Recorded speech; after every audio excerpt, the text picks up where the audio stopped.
If someone told you a painting could curse your soul, would you believe them? You might laugh it off.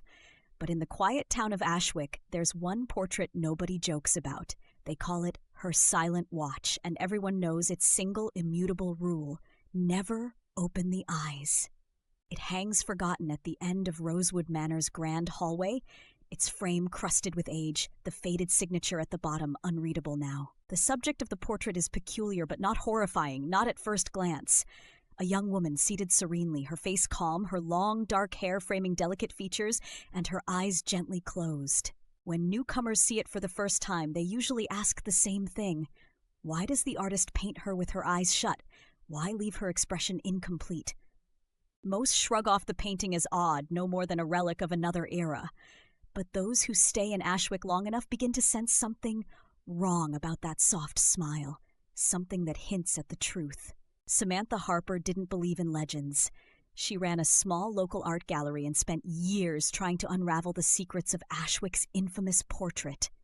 For decades, the townsfolk told stories about its peculiar history, that anyone who dared tamper with the portrait wasn't merely cursed, but claimed by something insidious. Superstitious nonsense, Samantha thought, but still she was drawn to it in ways she didn't fully understand.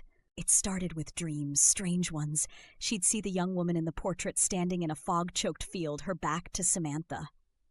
Her quiet, peaceful face somehow more menacing each time it appeared. Samantha always woke just before turning her in the dream, her heart pounding. Despite the warnings in town, Samantha decided to examine the portrait more closely one quiet evening after the gallery had emptied. She hadn't intended to touch it, but there was something magnetic about it that no cautionary tale could overpower. Her hands moved toward it almost on their own accord. She traced her fingertips along the cracked paint near the subject's clasped hands before realizing the texture didn't feel right, like something under the surface was peeling away.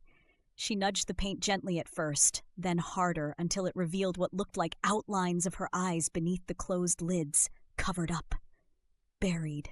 A sick curiosity gripped her. "It's just paint," she muttered out loud to steady her resolve. What harm could finishing the portrait actually do? With the smallest knife, Samantha began to scratch away the layer of paint blocking the young woman's eyes. It was careful, delicate work. But once the first fragment flaked off, exposing a glimmer of one painted iris beneath, her breath caught in her throat. The night seemed to grow heavier around her, the faint sounds of Ashwick outside silenced. The electricity in the gallery flickered just briefly, but enough to unnerve her. Still, she continued.